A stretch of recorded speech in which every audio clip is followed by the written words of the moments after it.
Bueno, lo sucedido en este penal de Topo Chico y este operativo del fin de semana muestran las condiciones que ya conocemos en que se encuentran las cárceles mexicanas, que ha documentado la Comisión Nacional de los Derechos Humanos y que por lo menos de 2010 a la fecha han sido escenarios de matanzas, verdaderas matanzas dentro de las cárceles, y todo esto se puede corregir. Hay manera de corregirlo. Le doy la bienvenida a la senadora Angélica de la Peña, quien ha presentado varias iniciativas relacionadas con estos temas y que pues están por dictaminarse aún, senadora. Sí, buenas noches. Buenas noches. Sí, claro que se puede corregir si hay voluntad política y sobre todo entiende lo que la Constitución ya establece.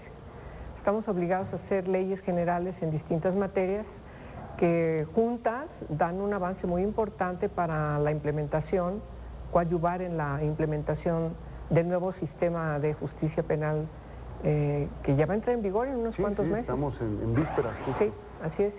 Y parte del fenómeno que hoy estamos sobreviviendo por lo de Topo Chico, pues nos obliga a que aceleremos la discusión para concretar. Ya estamos prácticamente en las últimas discusiones, los últimos corchetes de la Ley de Ejecución Penal, y de ahí pues que las autoridades tomen todas las medidas que tienen que tomar para la transformación de los centros de privación de libertad.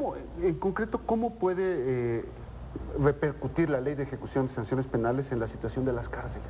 Bueno, en primer lugar porque establece con toda puntualidad que es una normatividad que se tiene que aplicar en el ámbito federal y en el ámbito local. Es una sola ley en todo el país, que establece cuáles son las responsabilidades de manera clara y precisa de las autoridades que tienen a su mando el funcionamiento de los centros de privación de libertad. Hay una cuestión sustantiva muy importante que hay que destacar, que define la ley, es la transformación de un sistema a otro sistema. Sí, de un sistema basado sobre todo en la readaptación social, escrita, testimonial, claro, a un sistema oral también. A un sistema oral de reinserción social. Lo que hemos observado en Topo Chico es exactamente que no había absolutamente ni siquiera la posibilidad de pensar que alguna persona que estaba privada de su libertad ahí estaba en proceso de reinserción social. Y así tenemos el 60-70% de las prisiones en el país. Porque las federales han cambiado en los últimos años, se han modernizado, pero las estatales permanecen prácticamente Sí, las federales han cambiado. Hay algunas cuestiones importantes que establece la ley, por ejemplo, el que quienes están privados de su libertad por delitos de secuestro, extorsión, tengan que estar totalmente separados. Es algo que se tiene que vigilar todavía más. Además, hay recomendaciones en ese sentido por parte del comisionado Renato Sales, en el sentido de que sí tomemos previsión en ese aspecto. Nos parece muy importante que tengamos mucho cuidado en no caer en afectaciones a los derechos humanos, entender que la reinserción social tiene que ver con la dignidad en que estas personas tienen que estar purgando una sanción que el juez les otorga por haber cometido una comisión de delito, no por otras comisiones, sino por una específica. Y en el caso de las autoridades tiene que entenderse también el funcionamiento en este nuevo sistema del Poder Judicial, sobre todo para la verificación de las sanciones.